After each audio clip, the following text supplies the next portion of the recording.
La question du jour, c'est est-ce qu'il faut quitter un travail qui nous fait souffrir? Parce que là, voilà, je sors d'une séance avec une femme qui, voilà, ça fait 20 ans qu'elle fait une activité en fait qu'elle n'aime pas déjà à la base. Et puis, bah voilà, vu que c'est un métier alimentaire, elle s'est dit bon bah voilà, je vais rester dans cette situation parce que je n'envisage pas d'autres solutions pour l'instant, donc je reste, je continue dans ça. Donc bah, voilà, je te donne la situation parce que c'est quand même intéressant. Elle continue de faire ce travail, elle se met en arrêt et finalement quand elle arrête 7 semaines et quand elle reprend, bah, elle se rend compte qu'elle est en hypertension intérieure. Bah, elle se rend compte que à la fois le cadre, l'environnement de travail dans lequel elle est, ça va pas, et en même temps, bah, ses aspirations, elles sont tout autres. C'est-à-dire elle a envie de faire complètement autre chose, mais donc elle est coincée parce que elle pense qu'elle doit continuer de faire ce travail-là. Donc, bah, déjà la première chose, c'est que en effet, un travail, ça ne doit pas être une prison. Si c'est un travail alimentaire, déjà, si tu es sur un travail alimentaire, c'est un travail en principe qui est passager. Si ça fait longtemps que ça dure, il faut vraiment sérieusement te poser la question, pourquoi est-ce que tu continues de faire ce travail-là? En effet, c'est alimentaire au départ, mais à un moment donné, c'est bien de se rapprocher de ses valeurs ou de ses aspirations en termes de talent. Parce que là, ce qui se passe concrètement, c'est que dans cette situation, ces potentiels n'étaient pas nourris. Donc, qu'est-ce qui se passe quand tes talents, tes potentiels ne sont pas nourris? Bah, au bout d'un moment, intérieurement, tu ne te sens pas utile. Tu as l'impression de faire des choses qui sont en désaccord complet avec ce que tu pourrais offrir. Tu ne peux pas prendre de leadership dans l'activité que tu es en train de faire. Donc, du coup, tu te sens en impuissance. Et le fait de se sentir en impuissance, bah, c'est vraiment pas agréable.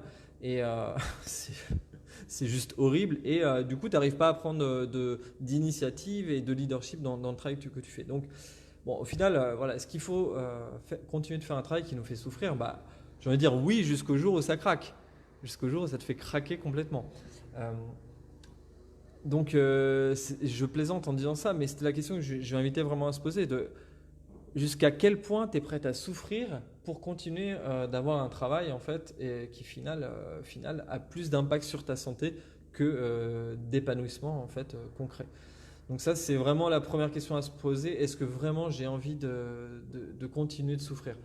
Donc là on est vraiment sur du schéma appris, c'est-à-dire que le truc c'est que tant que je suis dans cette situation, dans ce trou de souris là, je ne peux pas évoluer. Je ne peux pas envisager les autres possibles. Voilà, j'ai donné l'exemple d'une autre personne que j'accompagne où elle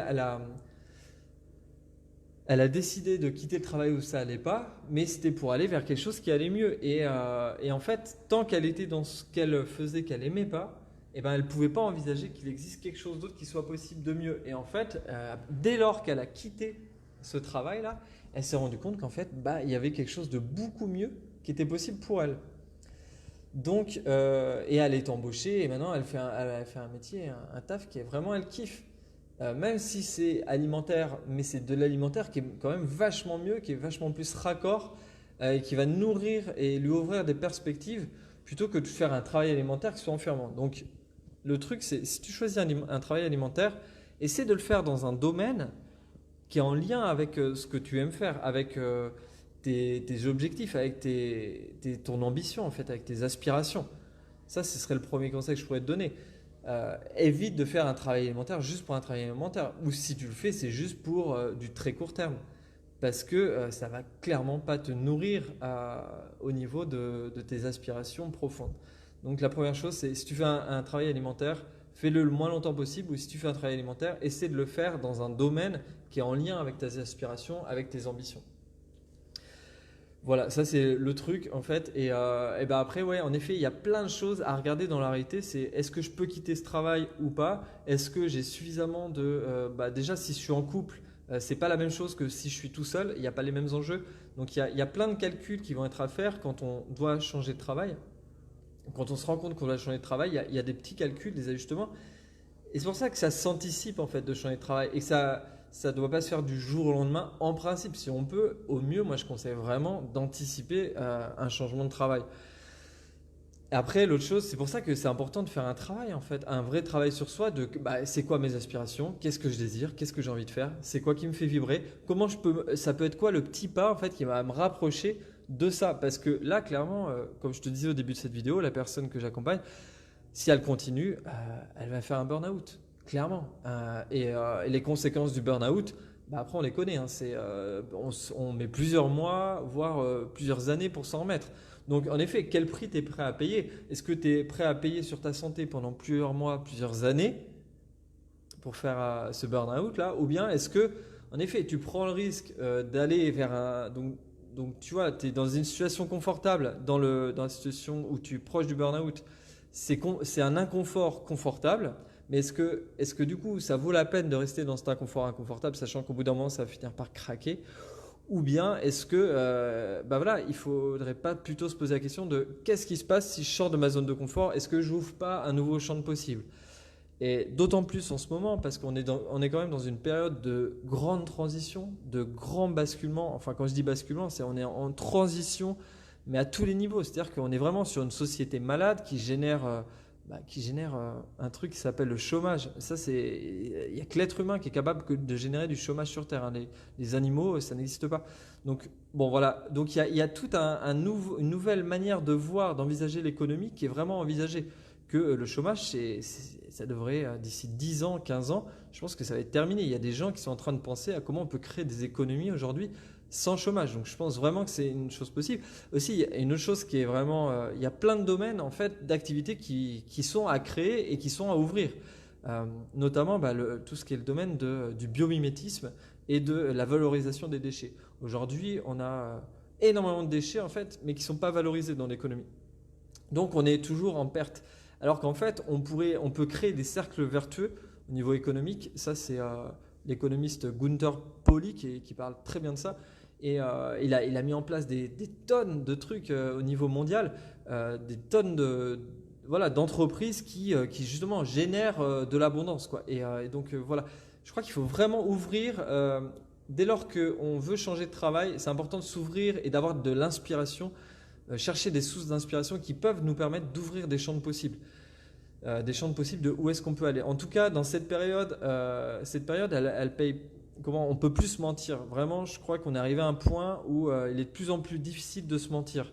On est comme à un âge de vérité, quoi. J'ai vraiment cette sensation-là. Et que dès lors que tu te mens, que tu fais un travail alors qu'il n'est pas en correspondance avec tes valeurs, bah, tu es en train de te mentir. Du coup, au bout d'un moment, ça finit par créer une dissonance, tu vois, à l'intérieur, un nœud intérieur qui fait que tu craques en fait. Donc voilà, est-ce que tu as envie de continuer de nourrir ce nœud-là de dissonance, de souffrir à l'intérieur, ou bien de lâcher et d'envisager que ouais, il y a un autre possible qui existe, parce que il y a toujours des possibles qui existent, qui peuvent être créés, et c'est juste la situation de souffrance dans laquelle on est enfermé qui fait qu'on ne peut pas les envisager, ces possibles. Il existe toujours des possibles. Voilà, c'était ce petit message d'espoir que j'avais envie de vous partager. Donnez-moi vos expériences de si vous avez déjà souffert dans un taf, si vous en avez changé, et est-ce que vous avez pu trouver quelque chose de mieux qui correspondait mieux à vous. Voilà, donnez des témoignages de là-dessus, parce que je sais qu'il y en a plein. Moi-même, je l'ai vécu plein de fois, d'aller toujours, de faire des petits pas pour aller de mieux en mieux en fait. Et c'est vraiment possible. On a besoin de se nourrir d'inspiration comme ça quand on est dans une dynamique, quand on est en pleine souffrance, quand on est dans des schémas de. Aussi un autre truc que j'ai remarqué avec ma cliente, c'est qu'elle était en victime, en schéma de victime, c'est-à-dire qu'elle est plus actrice. Parce que quand tu souffres à ton travail, au bout d'un moment, tu te poses en tant que victime. Tu es victime de la situation que tu vis. Mais à un moment donné, il faut sortir de l'étiquette victime et partir et commencer à être acteur. Donc je t'invite vraiment à voir comment est-ce que toi, tu peux devenir acteur si jamais tu es dans une situation de souffrance dans ton job.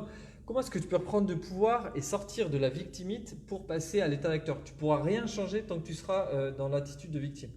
Et c'est un ancien grand victime, voilà, une ancienne grande victime qui te parle là en ce moment. Dites-moi comment ça résonne pour vous ce que je vous dis là. En tout cas, moi je vous invite à sortir de la souffrance apprise.